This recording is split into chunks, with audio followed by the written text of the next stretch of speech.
truth, which is that the election was not stolen from Donald Trump. There is no evidence of widespread fraud, according to election officials and Trump's own attorney general. But Liz Cheney has been, shouting this from the rooftops, and the Republicans decided to oust her from leadership for that, for sort of her disloyalty to Trump.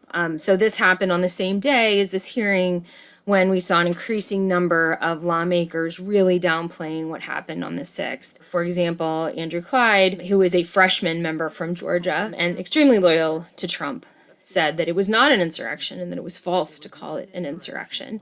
And we cannot call it that and be truthful. The Cambridge English Dictionary defines an insurrection as, and I quote, an organized attempt by a group of people to defeat their government and take control of their country, usually by violence. And when you look at the facts of what happened on the 6th, that is exactly what it was. They were using flagpoles as weapons. They were beating officers. They were gouging their eyes. Many officers have, dozens and dozens of officers from the Capitol Police and the Metropolitan Police, DC Police, were injured and some have life-altering injuries. There are brain injuries.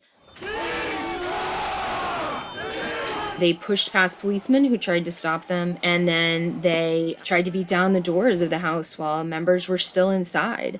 They broke the glass, and on the other side of that, police had barricaded the door and had guns drawn at them. So, that was not peaceful. They might have looked peaceful on their way there, but what happened afterward was not. And to imply that it wasn't violent is incorrect. And they did halt the electoral count.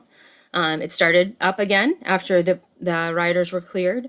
But the definition of an insurrection is that it is an attempt to disrupt the government, and they did. It was not like a coup d'etat, which would mean that they were successful and actually did take over the government. They did not. I think if you talk to most Republicans, they would say what happened was wrong. But I think memories faded maybe a little bit for some as hearings have continued and investigations have continued, and Democrats really say not even being able to agree on the facts of what happened is a good reason for having a bipartisan commission